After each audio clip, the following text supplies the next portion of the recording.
জাতীয় গোয়েন্দা সংস্থা ন্যাশনাল সিকিউরিটি ইন্টেলিজেন্স এনএসআই এর উপপরিচালক আমিনুল হক পলাশ প্রধান উপদেষ্টা নোবেল জয়ী ডক্টর মোহাম্মদ ইউনূসের বিরুদ্ধে হাসিনা সরকারের দায়ের করা সব মামলা ও তাকে হয়রানির কারিগর হিসেবে পরিচিত। এনএসআই এর উপপরিচালক হিসেবে কলকাতা দূতাবাসে কনসুলার অ্যাটাচে ছিলেন আমিনুল হক পলাশ। ছাত্রজীবনে তিনি প্রকৌশল বিশ্ববিদ্যালয় বুয়েট ছাত্রলীগের আহ্বায়ক ছিলেন।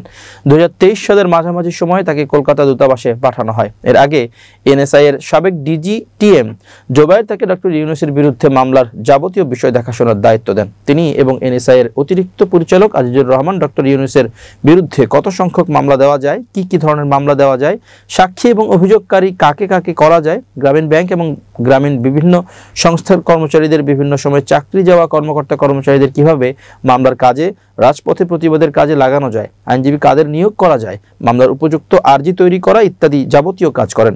মামলা হওয়ার পর ওই কর্মকর্তারা ডক্টর ইউনূস যাতে হয়রানির শিকার হন, নির্যাতনের শিকার হন, সেজন্য আদালতে লিফট বন্ধ করে দিয়ে সিঁড়ি বেয়ে 5-6 তলায় ওঠানো নামানো, বিদ্যুৎ বন্ধ করে দিয়ে ফ্যান চালানো বন্ধ করা ইত্যাদি কাজ করা হতো। আমিনুল হক পলাশ কলকাতা মিশন থেকে পালান 2024 সালের নভেম্বরে।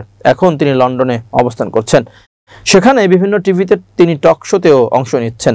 3 নভেম্বর 2024 তাকে তলব করা হয়েছিল, কিন্তু তিনি আসেননি। তিনি কলকাতা থেকে কিভাবে লন্ডন পালিয়ে গেছেন তাও রহস্যজনক। আমিনুল হক পলাশ লন্ডনে যাওয়ার ক্ষেত্রে এনএসআই এর অনুমতি নেননি। তার কূটনৈতিক পাসপোর্ট বা লাল পাসপোর্ট ছিল, কিন্তু ভিসা কিংবা লন্ডন যাওয়ার সরকারি অনুমতিপত্র জিও ছিল না।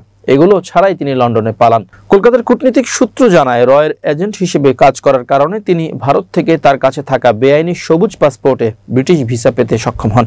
কূটনৈতিক পাসপোর্ট থাকার পরও সবুজ পাসপোর্ট রাখা বেআইনি, এজন্য তার বিরুদ্ধে মামলা হওয়ার কথা। আমিনুল হক পলাশ এনএসআইতে যোগ দেন 2014 সালের 10 আগস্ট সহকারী পরিচালক হিসেবে। তিনি কলকাতায় বাংলাদেশ উপ হাই কমিশনের দ্বিতীয় সচিব হিসেবে কর্মরত ছিলেন 2024 সালের 1 এপ্রিল থেকে।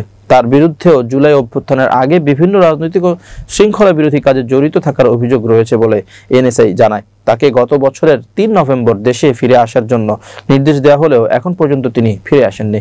কর্মস্থলে অনুপস্থিত থাকায় 60 দিনের অধিক হওয়ায় তাকেও পলাতক ঘোষণা করা হয়েছে এবং ডিজারশনের অভিযোগে শাস্তিমূলক ব্যবস্থা নেওয়ার জন্য প্রধান উপদেষ্টার অফিসে ফাইল পাঠিয়েছে এনএসআই।